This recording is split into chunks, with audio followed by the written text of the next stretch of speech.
परम सुख के चरणों में प्रणाम करते हुए सभी साधक बंद पाता हूँ।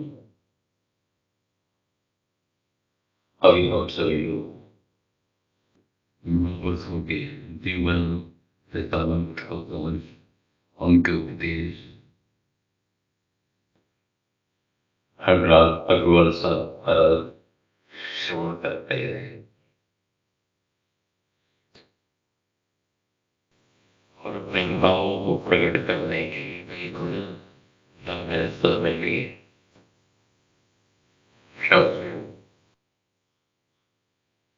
जीवन अपनी गति से चल रहा है। बचपन निकलता है, युवा अवस्था आती है, वृद्ध अवस्था आती है, लेकिन उसने ऐसी व्यवस्थाएं बना रखी हैं कि मन तो भी अपना प्रबल रहता है और मन सोचता भी तो बहुत रहना है और बहुत ठीक है। और उस रुके में मन के अनुसार मनमुख होकर के हम चलते रहते हैं। लेकिन किस लिए आए हैं? ये चोला हमको मिला है, नर शरीर हमें मिला है, इसका क्या महत्व है उसको ना समझ करके हम सभी लोग दुनियादारी में ही लगे रहते हैं। ये मेरा, वो तेरा, वो उसका, ये इसका, उसमें ही जीवन है और उसको भूले रहते हैं जो सबका है, जिसकी वजह से सब चल रहा है। उसकी तरफ हम लोगों का ध्यान नहीं रहता है और बंधन का बंधन गाड़े हुए मजबूत हो गया और जीवन पर्यंत हम उसमें लगे हुए और यहां से फिर प्रस्थान कर रहे हैं। कुछ कमाई नहीं करते, यहां तो सोए शौक से बिस्तरे कम भाव पर, सफर भारी है सर पर, कुछ तो बिछोना चाहिए। मृत्यु के बाद जो सफर शुरू होता है उसके लिए भी कहीं ना कहीं बिछोने की आवश्यकता है ताकि हम उनके चरणों में जाकर के विश्राम कर सकें और आवागमन से छुटकारा पा सकें। लेकिन उसके लिए हम इतने खोए रहते हैं मोह में, उसमें कि हमें खाने नहीं आता। कई लोग कहा करते थे कि महाराज जी मैं रिटायर हो जाऊं, उसके बाद आपके पास ही रहूंगा और यही सेवा करूंगा, यही का ध्यान रखूंगा। हमने कहा रिटायर हो जाओगे जब तक नाती पोती हो जाएंगे फिर बंधन हो जाएगा। अरे नहीं नहीं कुछ नहीं, वो तो सबसे निर्भर लड़के थे। जब वो रिटायर हुए तो 10-15 दिन तो हमारे पास रहे, फिर नातियों ने खींचा, पंथियों ने खींचा और फिर जाकर के वहीं पे रहे। ये मोह बंधन का कारण तो है ही, रहे अपनी ड्यूटी है, लेकिन उससे भी महत्वपूर्ण ड्यूटी है कि अपना ये जो शरीर हमें मिला है इसकी सार्थकता और इसका वास्तविक जो कार्य है उससे हम वंचित ना रह जाएं, ताकि यहां से जाने के बाद भी उसकी कृपा हम पर सदैव बनी रहे। सबसे बड़ा उसमें जो सहारा होता है, गोस्वामी जी ने भी कह दिया, इतना सरल कर दिया, लेकिन हम नाम को नाम मात्र रखते हैं, बाकी सबको महत्वपूर्ण रखते हैं। कलयुग केवल नाम आधार, सुमिर सुमिर नर हो जाए पारा। लेकिन नामी सदगुरु की कृपा से मिले, कुछ लोगों से छांटते हैं, कहीं कोई भी नाम तो कोई भी दे देता है, जमने लगते हैं। सच्चे महापुरुष से जो नाम होता है उसके अंदर शक्ति प्रवाहित होती है और वो नाम चैतन्य हो जाता है और उसी नाम को जपने से हमारा काम होता है, उसी से हमारा कल्याण होता है। सदगुरु जो बख्शिश में नाम देते हैं, चाहे वो कुछ भी नाम कह दें, कोई भी शब्द कह दें, मंत्र मूलम गुरु वाक्य, गुरु का वाक्य सबसे सदगुरु का वाक्य मंत्र के समान हो जाता है। चाहे वो मंत्र का शब्द भी ना हो और कोई भी शब्द हो, वो कहते हैं यही जपो, तो उससे कल्याण हो जाता है।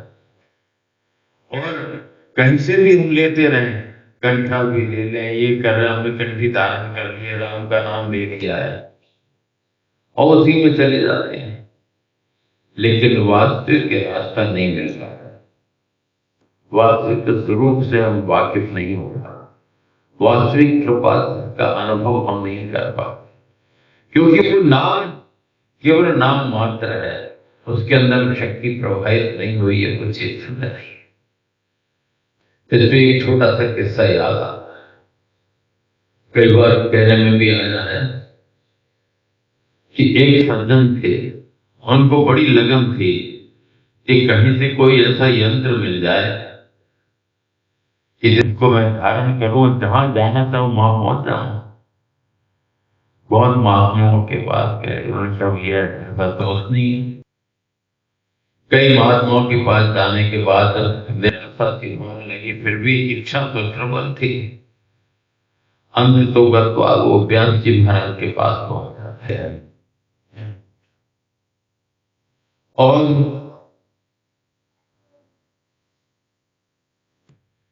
व्यास जी महाराज से कृपा के लिए प्रार्थना करते हैं कि ऐसा यंत्र मुझे दे दो कि मैं उस यंत्र का जाप करूं और जहां जाना चाहूं वहां पहुंच जाऊं। व्यास जी महाराज ने कहा कि ठीक है, ऐसा यंत्र तुमको मिल जाए और जहां जाना चाहो वहां पहुंच भी जाओ, पर उससे होगा क्या? ना तुम्हारा कल्याण होगा, ना जहां पहुंचोगे वहां के लोगों का कल्याण होगा। इन्हीं के लिए बस मेरी तो यही इच्छा है, एक बार सब जगह जाना है। जब बहुत ज्यादा जिज्ञासा उनकी देखी तो व्यास जी महाराज ने एक पत्र तोड़ा, उस पत्ते पे लिखा, कुछ शब्द लिखे और घड़ी करके इनको दे दिए और कहा इसको धारण कर लो, जहां का संकल्प करोगे वहां पहुंच जाओगे। उन्होंने वो यंत्र कपड़े में बांध दिया और उन्होंने संकल्प किया, जहां का संकल्प करते थे तत्क्षण प्रकट हो जाते थे। सारे लोगों की सैर कर ली, सब जगह हुआ है। और मन तो बड़ा चंचल रहता है, मन का तो स्वभाव ही है, सबसे तीव्र गति है मन की। तो मन फिर शैतानी करने लगा, मन में आ गया कि आखिर इसमें है क्या। मैं इतने महात्माओं पे गया, इतने सारे लोगों पे गया, तपस्वियों पे गया, तांत्रिकों पे गया, कोई नहीं भी पाया। इन्होंने क्या लिखा है इसमें देख तो लूं। मन नहीं माना तो बुद्धि भी अपना काम करने लगी, हाथ भी काम करने लगे। वो यंत्र को उन्होंने खोला और उसमें देखा तो शब्द तो दिखाई दे रहे थे, लेकिन पत्ता पीपल का जर्जर हो गया, तो वो टुकड़े टुकड़े घुस गया है। तो उसमें जो शब्द लिखे थे, वो शब्द देख करके बड़ी हंसी आई। अरे महाराज जी की तो हैंडराइटिंग भी इतनी सुंदर नहीं, मेरी तो हैंडराइटिंग बहुत सुंदर, मुझे पता था मैं ही लिख लेता है। तो उसमें क्या लिखा था? ओम राम, केवल है। और उन्होंने पीपल का बढ़िया पत्ता तोड़ा, उस पर लिखा ओम राम और धारण किया, संकल्प कर रहे हैं। एक तोड़ा, दो तोड़ा, सैकड़ों पत्ते तोड़ डाले और वही शब्द लिख रहे हैं, वही मंत्र लिख रहे हैं, पर वो कारगर नहीं हो रहा। अब तो बड़े परेशान हुए कि वही मंत्र है, वही शब्द है और इस पे मैं संकल्प कर रहा हूं और कुछ नहीं हो रहा है, ऐसे क्या? अब चिंतित हो गए कि मेरा यंत्र भी हाथ से गया और ये सारा वही अक्षर लिख रहा हूं, काम नहीं हो रहा। जिज्ञासा उत्पन्न हुई कि आखिर है क्या। फिर वो दौड़ते भागते पिताजी जी महाराज के चरण पकड़े कि महाराज मुझसे गुनाह हो गया, जो आपने यंत्र दिया था तो मैं सब जगह सैर की, संकल्प किया, पहुंच गया, लेकिन एक दिन एक ऐसी बैठा हुआ था, मेरे मन में आया कि आखिर इसमें लिखा क्या। तमाम महात्माओं की शरण में गया, उन्होंने किसी ने नहीं दिया और आपने लिख के दिया, वो काम हुआ, आखिर है क्या। तो उसमें मैंने देखा तो बड़ी हंसी आई कि तो मैं ही लिख लेता तो काम हो जाता। अब उनको क्या पता कि आगे।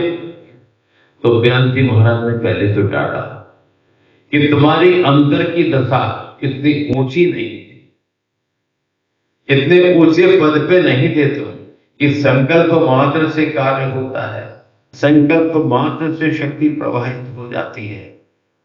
तुम्हारा लिखना मात्र था, पढ़ना मात्र था, वो तो तमाम जीवन भर लिखते रहो, पढ़ते रहो, उससे कुछ नहीं होगा। चाहे कोई सा भी मंत्र लिखते रहो, पढ़ते रहो, कुछ नहीं होगा।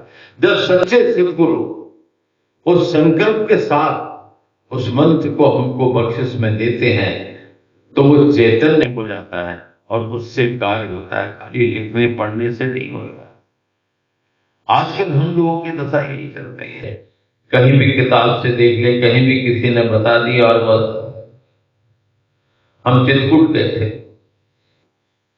चित्रकूट में पता लगा एक परिवार है, कई पीढ़ियों से श्रीमद् रामचरितमानस का पाठ कर रहे हैं, लेकिन साक्षात्कार कभी नहीं हुआ, उनकी कृपा का अनुभव कभी नहीं हुआ। पढ़ना मात्र से थोड़ी होता है। वो सच्चे सद्गुरु महापुरुष जब शक्ति कृपा करते हैं, शक्तिपात करते हैं, तब अंतर के पट खुलते हैं और तब कहीं वो अनुभूति होती है। खाली लिखते रहे, कीर्तन करते रहे, कीर्तन भजन करते रहे, कुछ नहीं करेगा। जब तक हमें सच्चे सद्गुरु नहीं मिलते हैं और उनकी कृपा से आंतरिक अनुभूति नहीं होती है, तो उससे बड़ी साधना, उससे बड़ी कृपा और कुछ नहीं होती है, चाहे हम कितना भी समय व्यतीत करते रहे। जन्म जन्मांतर गुजर जाते हैं और जब सद्गुरु मिलते हैं तो उनकी कृपा का हमें जब अनुभव होता है, शक्ति जागृत होती है, तो हमें आंतरिक अनुभूतियां होती हैं और हमें तब लगता है हम बाहर कहाँ ढूंढ रहे थे, वो तो हमारे पास ही था। दौड़त दौड़त दौड़िया जह लग मन की दौड़, दौड़ थकी मन फिर हुआ वस्तु ठोर की ठोर। जो अपने पास था उसको तो दाना नहीं, और जाने कहां का ढूंढा। लोग वृंदावन जाते हैं, मथुरा जाते हैं, परिक्रमा लगाते हैं, उनका भाव है, प्रेम है, बाहर की दृष्टि से देखने के उपरांत ही वो भाव प्रेम जागृत होता है, लेकिन बाहर से सिमट करके अंतर में चलते हैं, तब वास्तविक मथुरा वृंदावन के दर्शन। चरणदास जी महाराज के भक्त सृजोबाई हो गए हैं। उन्होंने कहा मथुरा मंडल प्रगट नाई, जो मथुरा दिखाई दे रहे हैं वो मथुरा नहीं है। मथुरा मंडल प्रगट नाई, प्रगट है सो मथुरा नाई। मथुरा मंडल यही कहा है, दिव्य दृष्टि में दृष्टि ना आवे। जब तक वो दिव्य दृष्टि सद्गुरु कृपा से प्राप्त नहीं होती है, तब तक वो दिखाई नहीं देती। मथुरा मंडल यही कहावे, दिव्य दृष्टि में दृष्टि ना आवे। कमलापति को चक्र सुदर्शन, दोनों आंखों के मध्य में आज्ञा चक्र, उसी को सुदर्शन चक्र भी कहते हैं। कमलापति को चक्र सुदर्शनता ऊपर है वृंदावन, और दिव्य वृंदावन दिव्य कलंदरी देखे सुर जीते। जब हमारी सूरत, हमारी चेतना सिमट करके उससे ऊपर पहुंचती है तो वहां वृंदावन है, नित्य रासलीला हो रही है, नित्य कृष्ण है। हमारी इंद्रियों की गति समाप्त हो जाती है, हम उससे खोल सकते हैं। वो वास्तविक वृंदावन है, उसको हम कभी नहीं पाते। उसके लिए सत्य सद्गुरु की आवश्यकता। बाहर भटकाव है, भीतर वास्तविकता है। जो भीतर का रास्ता चलाने, खस खस के दाने के भीतर सहज खुदा का अवस्था है। सैर करे दाने के भीतर सोई मुर्शिद अलमस्ता है। वो अलमस्त हो जाता है और खो जाता है अंदर ही, अपने आप में मस्त रहता है। बाहर से सारे कार्य करता है, अपनी ड्यूटी करते हुए उनका पालन करता है, उसको कोई जान ही नहीं सकता, लेकिन अंदर से वो उधर एक पल को भी अलग नहीं है। खसखस के दाने के भीतर शहर खुदा का बसता है। सैर करे दाने के भीतर सोई मुर्शिद अलमस्ता है। मुर्शिद नैनो बीच नबी है, स्यार सफेद तिलों में चतारा, अवगत अनख रवि है। दोनों आंखों के मध्य में आखिरी मध्य पाकि चमके, पाकि मत में द्वारा इस द्वारे कोई वेद लगावे उतरे बहुत उसकी आवश्यकता है।